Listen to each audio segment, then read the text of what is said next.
Yes. Pascal is a professor in the Cheriton School of Computer Science here at the University of Waterloo, and he's also a Canada CIFAR AI chair at the Vector Institute. He served as research director and principal research scientist at Waterloo Borealis AI Research Lab, which is a research lab from the Royal Bank of Canada. And he also has served as scientific advisor for ProNavigator, ElementAI, and DialPad. And today he's going to tell us about robust embeddings for natural language processing. So take it away, Pascal. Okay, can you see my screen properly? Yes. Yes, okay, very good. All right, so yeah, the research I'm going to talk about was actually done by several people. So let me introduce, I guess there's Kira Selby, who's a PhD student in my lab, Rose Wang and Yinong Wang, who are undergraduate research assistant. And then this research was also done in collaboration with Huawei. So Payman Pasban, Ahmad Rashid, and Mehdi Rezagolizadeh are at Huawei. And this is in fact some ongoing work that we've been doing. And we have some preliminary results that I'm going to show you today. Okay, so when we look at natural language processing, we could boil down a lot of the work into the following stack, where we have at the bottom some text, then we pass this through an embedding layer, and then after that there's a predictor that will essentially do whatever is needed for some downstream task. So here, in terms of predictors, so these can be in the context of machine translation, question answering, sentiment analysis, paraphrase detection, language inference, and many others. Okay.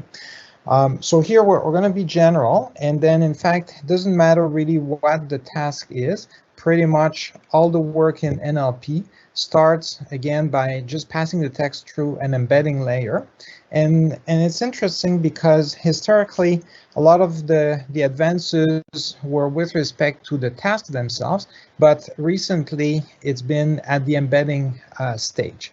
And as we've seen some significant changes. So if we just go back several years, bag of words embeddings were the state of the art. Then we saw word2vec, GLOW, FastText, byte pair embeddings become the state of the art. And today we have contextualized embeddings like Elmo, BERT, XLNet, and several others that are really now the state of the art. Okay, so it turns out that, you see, if we have some noise in the text, then the first stage, again, which is the embedding stage, is where things often start breaking down. And then if your embedding layer doesn't know how to deal with noise, then you just have garbage in, garbage out, and then your predictor is just going to produce garbage as well. So, okay, just as a bit of motivation, so back in 2018, there was a nice paper published by Belinkov and Bisk. They looked at machine translation, and then here we see two graphs that show the accuracy of machine translation as we change tokens. So if we perturb tokens, either based on some random noise, or we do some swaps, or we introduce natural noise, according to some models that are considered natural, right? Then we can see that the accuracy goes down as the percentage of token change increases. And then, yeah, here on the left side, so the performance measure that is standard for machine translation is the blur score. Higher is better. But the point is that, you see, there is a natural decrease with noise. And then this was one specific study, but I guess it has become an important issue. And in fact, our industrial partner, Huawei, was interested in developing techniques as well that could be robust with respect to all sorts of noises. So when we talk about noise, that comes often in terms of misspellings. There's going to be some slang, some abbreviations, new expressions, ungrammatical sentences. And I guess what I didn't write down here as well is that we could also have adversarial noise, although the reality is that in NLP, most applications often what you have to deal with is more natural noise as opposed to adversarial noise, but we could add that as well in here. Okay, so if we have some noise in the text, what are the issues when it comes to embedding? So if we look at some of the historical ways of doing embeddings, like with bag of words, word2vec, or glove, so if you have a word like transportation, let's say that we've got two typos in this word. So let's say we remove the N and we remove the I, so it just becomes transportaton. Okay, then now the problem is that this word is not part of the dictionary, and then those embedding techniques essentially don't know what to do with this, and then you have to produce a special token, the unknown token, to essentially handle that, but that's really a bad solution. Okay, so some of the more recent techniques that are based on subwork tokens like fasttext and BPE, in their case, the argument is that, well, if we have some typos, perhaps it's not a big deal. So normally a word like transportation would be partitioned into some subwords, and then it's those subwords that are embedded. So as an example, and here I just made this up, so I'm not sure if this is exactly what would be produced, but like the tokenization could essentially produce tran, sport, and Asian. But now if we apply similar type of tokenization to the misspelled word, then we might get like transport, tat, and ton. And then so you can see that even though we don't have out of dictionary problems, we still have the problem that the tokens are changed. So then that doesn't really solve the problem. In fact, it might even just amplify it, because you might have many tokens now that are changed. Now you could argue that, well, none of this really matters, because now we have contextualized word embeddings, so like Elmo, BERT, and XLNet. So in their case, what happens is that you have, I guess, these large transformers that are essentially masked language models. And then, so for instance, if we have a sentence where we mask one word, perhaps because this word might be misspelled or we're not sure what it is, and we'd like to infer what that word is from the context. So here, if I ask you to guess what is the word that's missing here, well, this particular context is insufficient, right? Like there's so many words that we could fit right in there that it would be fine. So often the context helps a lot, but is not always sufficient. So basically, you see noise will still affect these techniques, and then there's a need to address it more properly. Okay, so in our work, we decided to take a probabilistic approach. So here, our approach will have two components. The first component will be to look at character level information, so the spelling of the words, and then also sentence level information, and this will correspond to the context. And now for those two components, we take a probabilistic approach. So here we're going to define a prior distribution. So probability of E given S will be the probability of the embedding given the spelling information of the word. And then we're going to have also a likelihood. I'll explain how we can construct two types of likelihoods. So we could have the probability of E given C or the probability of C given E. So here will be the probability of the embedding given the context, or the probability of the context given the embedding. Now, once we have those two things defined, and I'll come back to that in a moment, we're going to combine them. So if we take a probabilistic view, we can apply Bayes' theorem to essentially just multiply the prior by the likelihood. Or if we have the other type of likelihood, we could actually also consider what is known as a product of experts, and then combine, you see, the prior with the other likelihood to obtain, again, a posterior distribution. So here, I'll explain in more details how we do this, but this is at a high level what we're going to do. And the benefit is that if we take a probabilistic approach, then we're not committing to a specific embedding or specific meaning of this noisy text. And then we essentially capture several possibilities, and then it will lead to something that is more robust.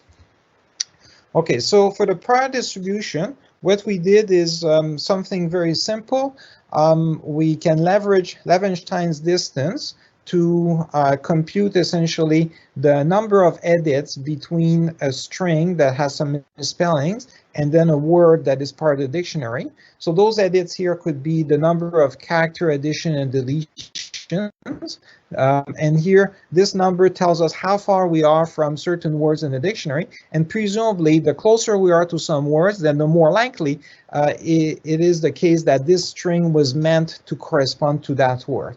So then we can define a prior distribution that's essentially inversely proportional to this Lagrange time distance, and then we use a softmax operator for that. Okay, for the likelihood distribution, I said that we can define it in two ways. So we can have either the probability of the context given the embedding or the probability of the embedding given the context.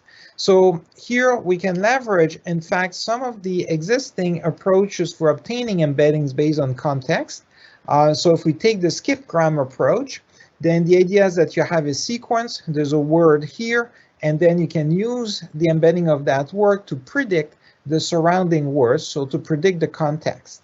And then so it would correspond to this type of likelihood, and then so we can use skipgram to essentially give us such a likelihood distribution. The alternative could be to use a masked language model like BERT to do the opposite, where you take the context to essentially predict the missing word or the masked word, and then so we can also obtain a likelihood in this fashion.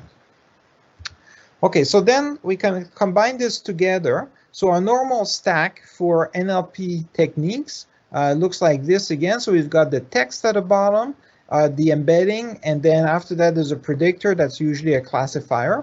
Now if we expand the embedding part, so what we're proposing essentially corresponds now to this robust technique where on the left side we've got a pipeline that computes a likelihood distribution over possible embeddings, and then on the right side a prior distribution over embeddings that is dependent more on the spelling. And then if we combine them just by multiplication, that gives us a posterior, and then we can use that to obtain something that is more robust. Okay, so just to give you some examples or some intuition of why that would be something reasonable.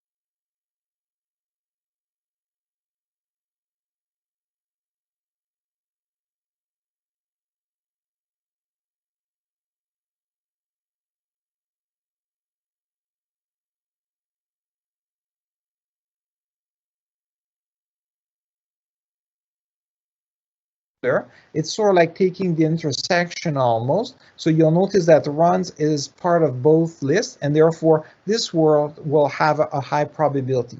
So here I didn't show any probabilities, but the intuition is that it kind of corresponds to a soft intersection. That's the intuition. Let me do a second example. So let's say we have the sentence, the song was very beautiful. Now this is misspelled again. If we look at words from the dictionary that are close to this spelling, so we could have son, song, sung, sing, wrong, long. So all of those would be with a small edit distance. And then if we mask out song, we can put in here flower, we could put in picture, song, site, son, and many others. Now in this case, you'll notice that I've got both song and son that make sense both from, I guess, the spelling perspective and the context. So here, what this suggests is that you see with a probabilistic approach, then we are not going to commit to just a single embedding, and then we can still have a high probability for several possible meanings of those words. And this is one of the advantages of the framework that we're proposing. Now, to fully capture or to fully utilize this the possibility of having several embeddings with high probability, we also consider the possibility of doing ensembling. So our stack again is that we have text, then we have the embedding layer. Now the embedding layer normally would just produce a vector for every token, but with our probabilistic approach, we're going to produce multiple vectors for each token. And then so in some sense, we're going to have multiple hypotheses. And the idea is that then we can feed each hypothesis to a different copy of the predictor who will make a different prediction. And then we can aggregate those results at the top and obtain something that is more robust. So in the case where we cannot fully disambiguate everything at the embedding layer, the idea is that then the prediction layer can take into account all of these possibilities and then leave it all the way up to the end to actually make a decision based on what is best through ensembling. Okay, so that's the approach that we designed.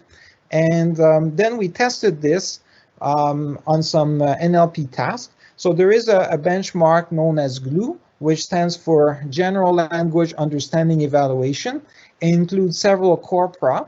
So we've got here their acronyms. You can see the size of their train and test data sets, the type of tasks that they correspond to.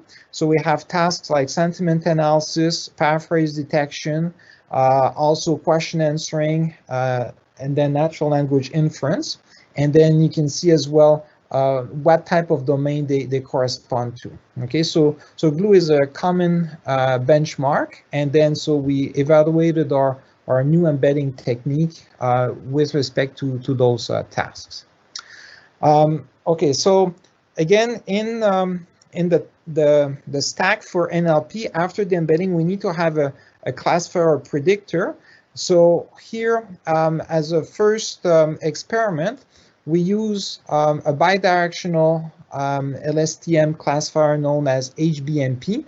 So it is a state-of-the-art classifier that's that can be used and is not too heavy. And when we use it, and then we compute some results with respect to different levels of noise, then this is what we get. So we've got at the bottom in green our approaches. So red stands for robust embedding. So this is our approach.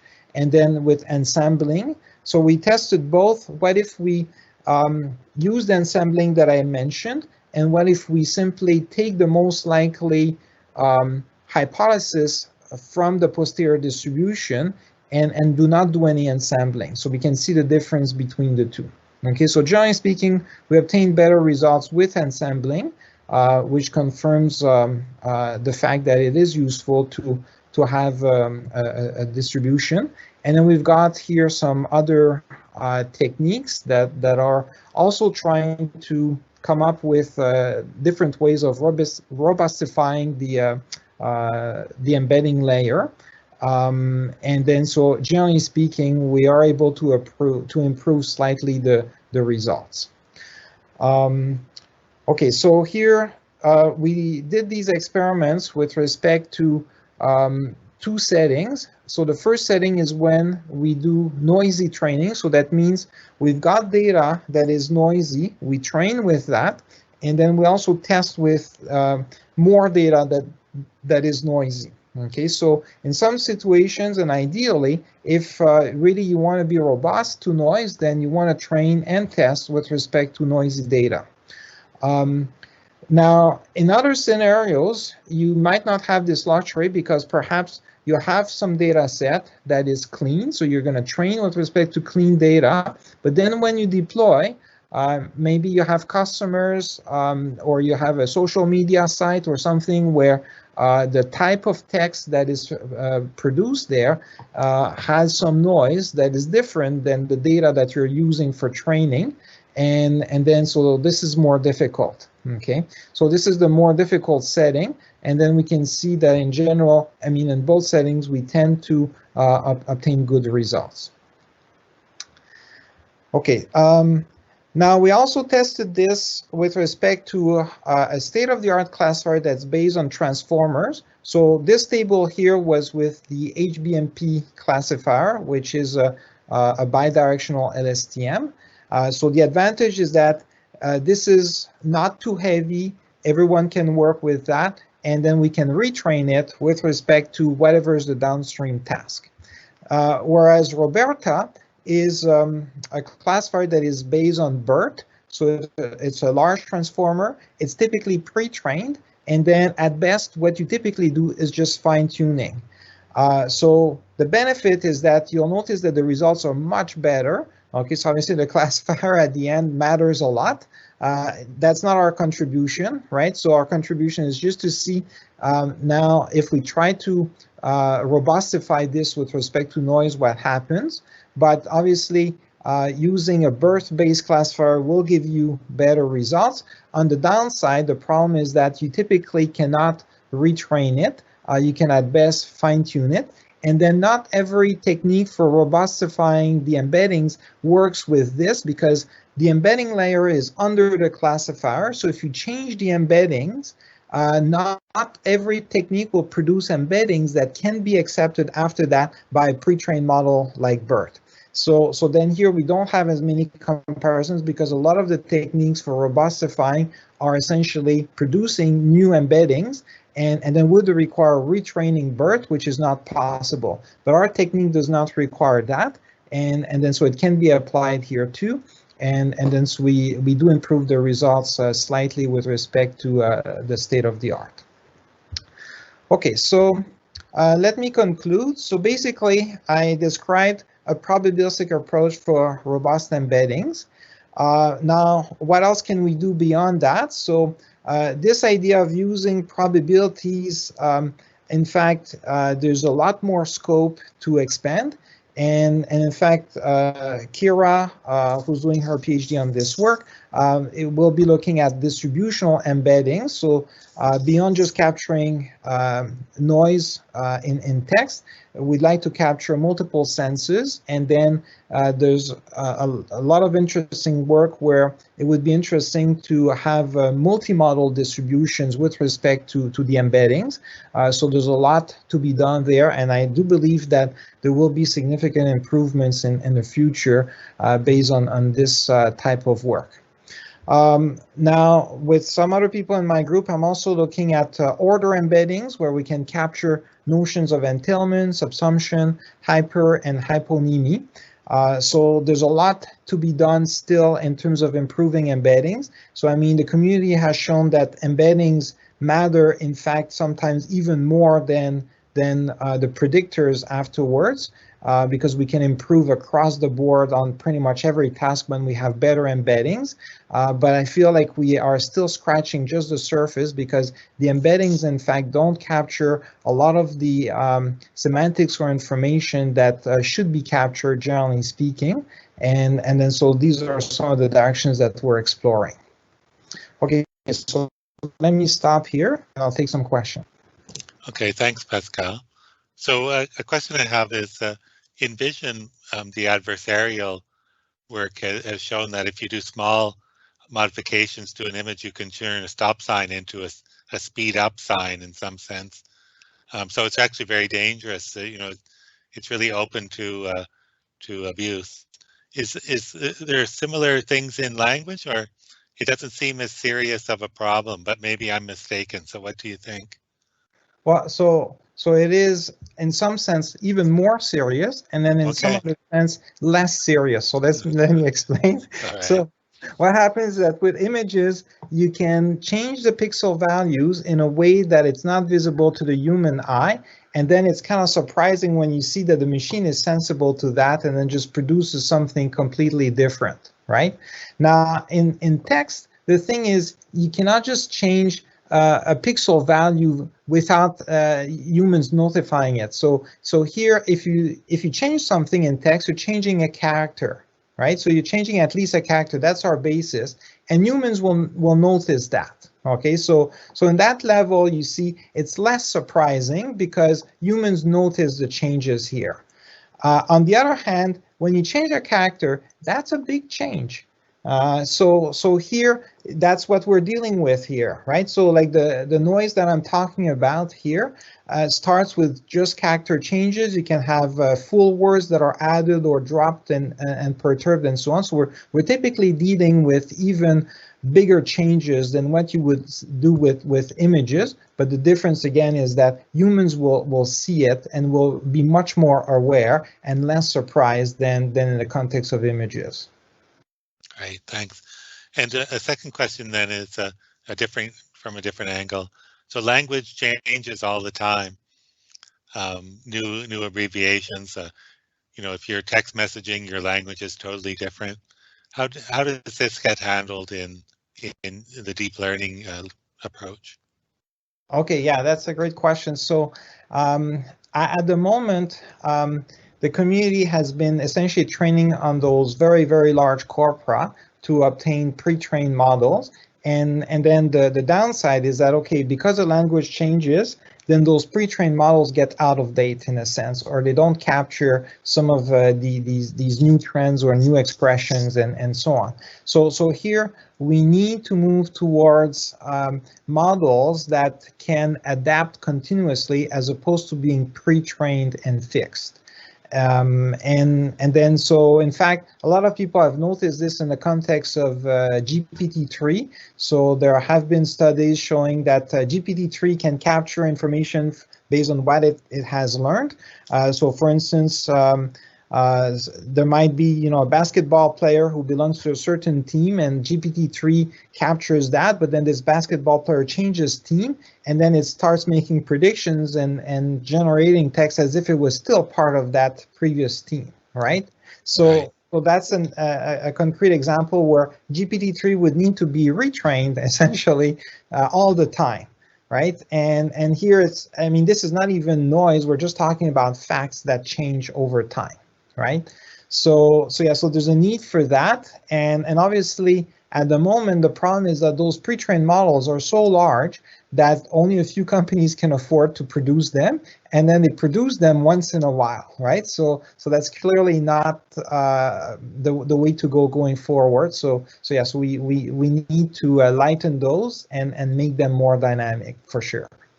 Interesting. It's a fast-moving field, eh? Language, yes. Okay, thank you very much, Pascal.